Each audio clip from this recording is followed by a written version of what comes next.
Halo teman-teman, assalamualaikum warahmatullahi wabarakatuh. Ketemu lagi dengan Umi Rianti di sini ya. Hai teman-teman, hari ini saya mau berbagi sedikit, ya. Kalau lebih tepatnya mau sedikit mereview ya. Saya di internet, di YouTube tentunya. Saya banyak sekali melihat para youtuber yang mereka itu memberikan konten yang isinya tuh belanja hemat. Jadi dari yang mulai dari 50.000 bahkan sampai yang 150 atau 200.000 untuk satu minggu. Dan yang terkadang saya heran dengan budget seperti itu yang mereka katakan cukup untuk satu minggu, tapi saya pernah mempraktekkan untuk saya sendiri. Saya dengan 3 anggota keluarga ya, saya, anak 1 umur 3,5 tahun, dan suami. Itu dengan makan 3 kali sehari 100.000 itu dibilang sangat menipis sekali ya. Kenapa saya bilang menipis sekali? Karena yang pertama, harga bahan makanan di berbagai daerah itu tidak sama, yang pertama. Terus yang kedua yaitu bahan yang mereka beli itu menurut saya itu terlalu sedikit untuk dimakan bertiga. Jadi terkadang ada yang menyajikan dengan menu masakan yang mereka itu cuma masak sayur 1 sama lauk 1 itu bisa buat 1 hari. Dan saya pernah mempraktekkan itu. Enggak sampai sehari teman-teman, setengah hari cuma buat 2 kali makan. Itu pun dengan porsi yang sedikit sekali. Jadi 1 piring itu kalau untuk dimakan bertiga dengan 3 anggota keluarga itu menurut saya tidak bisa. Jadi kalau teman-teman mau memberikan satu referensi belanja hemat, sebaiknya juga jangan yang asal beli biar murah terus langsung dibuat konten begitu. Tapi menurut saya harus yang realistis juga, karena tulisannya kan belanja hemat, katakan 100.000 untuk 1 minggu. Jadi kan yang kita gunakan bahan makan yang kita gunakan 1 hari itu harusnya cukup begitu. Tapi kalau yang dari beberapa konten kreator yang saya lihat, mereka itu membuat menu untuk 1 hari itu seperti sangat sedikit sekali. Jadi atau mungkin itu tergantung dari setiap orang itu makan nasi seberapa, lauk seberapa, seperti itu mungkin bisa jadi juga. Tapi kalau untuk saya dengan budget 100.000 itu untuk 1 minggu saya rasa sangat kurang untuk 3 orang anggota keluarga. Dan apalagi yang saya lihat konten kreator satu lagi itu yang mak tuh, dia budget 100.000 untuk 4 orang anak. Jadi anaknya 4, ada ibu, ada ayah, jadi totalnya ada 6 orang anggota keluarga dengan budget 100.000. Saya rasa sangat tidak masuk akal. Apakah itu cuma ditunjukkan hanya di situ saja, atau mungkin di belakang layar ada perubahan yang lainnya juga. Dan bahkan saya di sini sampai membuat beberapa catatan teman-teman. Ini ada yang belanja 30.000, terus ada yang belanja sampai 100.000. Saya tuh bahkan sampai membuat tulisan-tulisan yang saya pun terkadang bingung juga. Nih 100.000, ada yang 150.000, teman-teman bisa lihat 150.000 buat 2 minggu.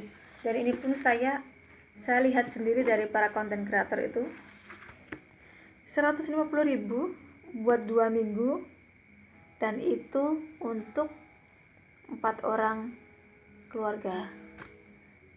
Saya sampai menulis bahan apa saja yang dia beli, bisa tulis. Saya pernah mempraktekannya juga, tapi itu tidak bisa dipakai buat saya ternyata. Dan yang di sini yang saya lihat di tulisan saya ini ya, mereka juga menampilkan menu yang mereka buat dengan bahan makanan itu. Menampilkan tulisannya saja. Dan memang kalau tulisannya bisa diterima. Mereka masak dengan 2 menu 1 hari. Jadi misalkan dia masak pagi itu katakan tumis sawi, terus sorenya itu dia masak lodeh atau apa.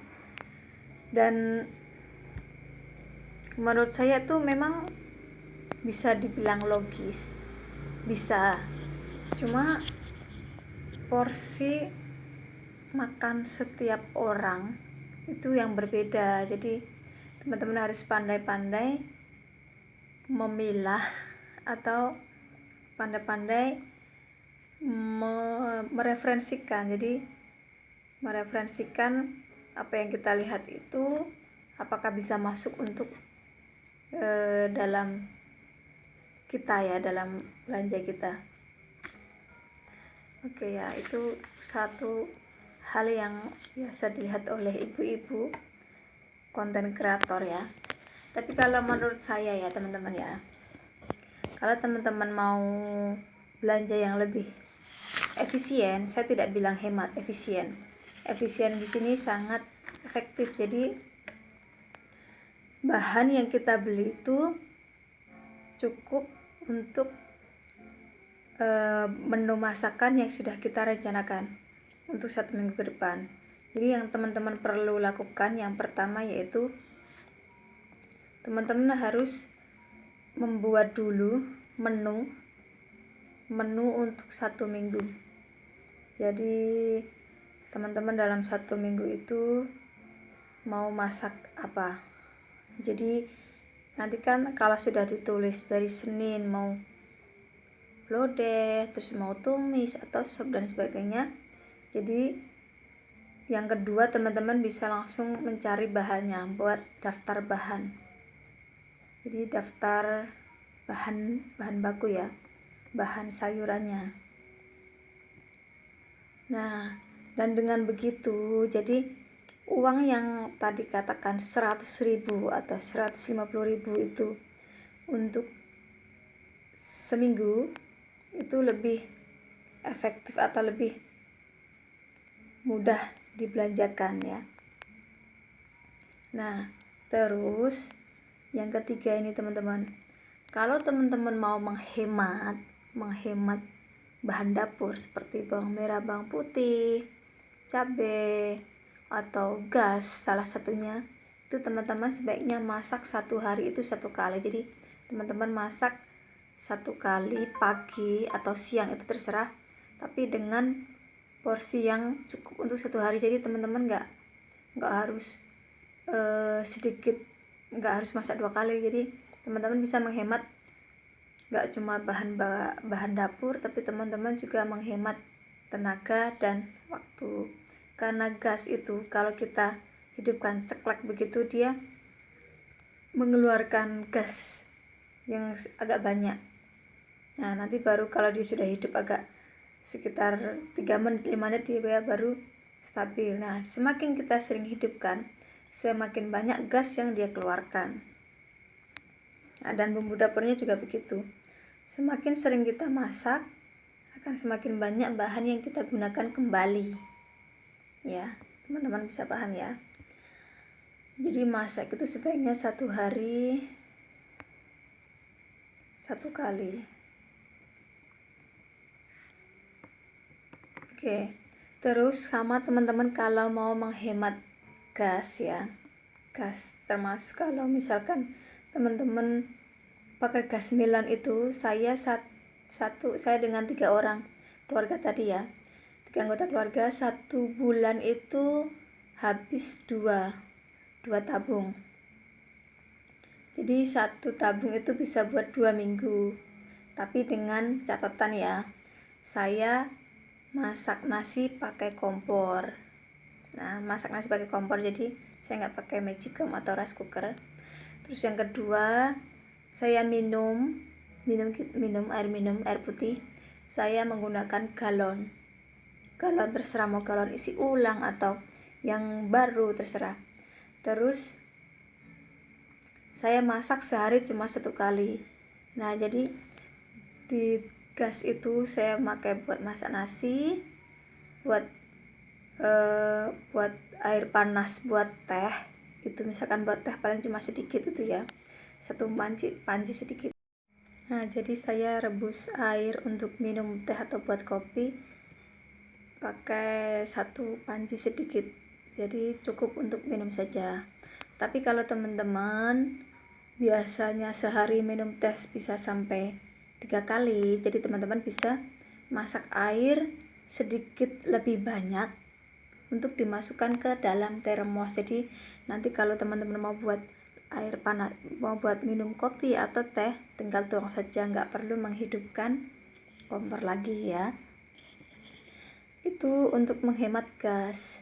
Jadi kalau teman-teman mau menghemat juga salah satunya dengan metode memasaknya. Jadi kalau teman-teman suka masak yang agak lama seperti direbus, misalkan bubur kacang hijau, nah itu teman-teman bisa menggunakan metode 5-30-7. Maksudnya di sini teman-teman didihkan dulu kacang itu 5 menit, mendidih, kita biarkan 5 menit mendidih.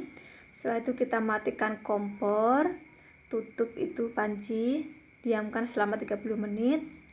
Kalau sudah 30 menit baru nanti kita hidupkan kompor, biar kita masak lagi selama 7 menit. Dan yang saya praktekkan dengan cara seperti itu, kita bisa lebih menghemat bahan bakar gas ya. Dan cara itu bisa digunakan juga saat kita memasak nasi. Kita menanak nasi pakai, kalau bahasa Jawanya pakai ketel atau pakai panci rice cooker juga bisa. Menggunakan metode seperti itu lebih menghemat gas. Dan itu juga bisa dipakai untuk memasak daging dan juga memasak pokoknya bahan yang perlu dilembutkan, empukkan seperti itu ya. Nah, kalau teman-teman masih belum paham dengan metode itu, nanti teman-teman bisa cari referensi di konten kreator lainnya ya. Oke, yang kelima yaitu saya punya tips. Kalau teman-teman gak punya kulkas di rumah, jangan khawatir. Teman-teman tetap bisa belanja menggunakan metode saya ini, yaitu dengan belanja seminggu 2 kali. Kan 1 minggu itu ada 7 hari ya.